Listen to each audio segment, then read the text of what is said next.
त्यावेळेस नागपूर कॉर्पोरेशनचा एक महोत्सव होता आणि त्यावेळेस विदर्भ साहित्य संमेलन त्या कार्यक्रमाच्या मंचावर लता दीदींनी सांगितलं होतं की आम्ही विदर्भ साहित्य संमेलनासाठी मी गायला तयार आहे आणि मोफत.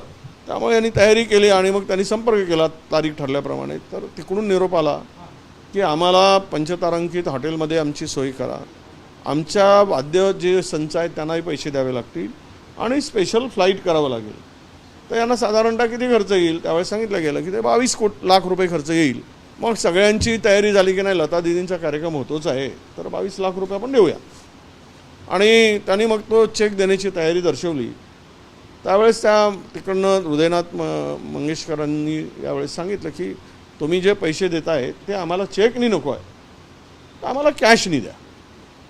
त्यावेळेस कॅशनी द्या म्हणून सांगितलं तर हे म्हणाले की नाही आमची संस्था आहे, रजिस्टर्ड संस्था आहे, ऑडिट होतं तर आम्ही कॅश देऊ शकत नाही. किमान मग त्यावर असं ठरलं की तुम्ही पैसे आम्ही देतो आमचं मंडळ विदर्भ साहित्य मंडळ, पण त्याच्या बदल्यामध्ये तुम्ही रिसिप्ट द्या.